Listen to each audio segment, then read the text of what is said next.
Now let's try to understand the characteristics of periodic functions. Question number 7. State amplitude, period and range of the periodic function shown below. So we are given a graph here with the scale where the maximum is 2 and the minimum is -4. You need to figure out amplitude, period and range for this periodic function. I'd like you to pause the video, answer the question, and then look into my suggestions. Now, as you see the graph, we can actually read from the graph all these values: amplitude, period, and range. Let me start from range. Range is what y values can you have. So as you can see, maximum is +2. Do you see? This is your maximum. And the minimum is -4. So everything in between forms the range for the given function. So we can say that the range for this periodic function is y such that y is greater than equal to -4, right? And less than equal to 2. So that becomes the range of our periodic function. Now let's find out the time period. Now on the x-axis, we can, let's say we start from here. Now if you see, the wave goes and it repeats. So that is one full wave and then it repeats. That's the second wave.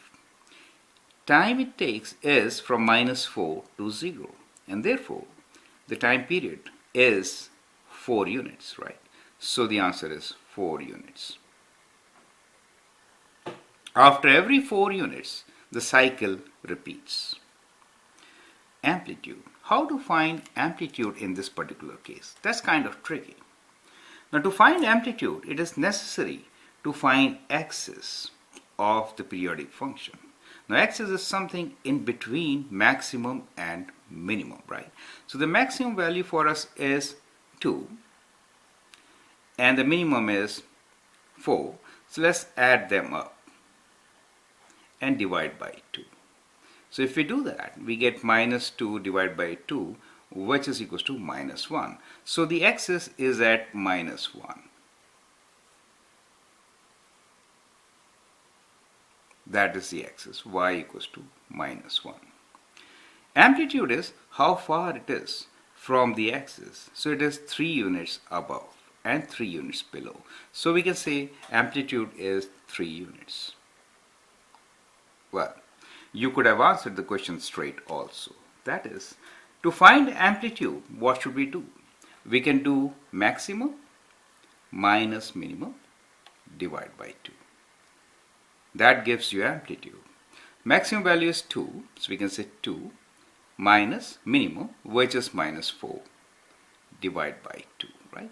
And that gives you 6 over 2, right? 6 over 2, which is 3. So that is an alternate way of finding amplitude. Like I prefer to go through axis so that I could explain you what axis is in a periodic function. We purposely did not ask it here, right? Now in any case, you could have found amplitude directly also by utilizing maximum and minimum values. I hope that helps you to understand periodic functions. Now it is important to realize that when we are talking about periodic functions, they may or may not be sinusoidal in nature. Okay, thank you.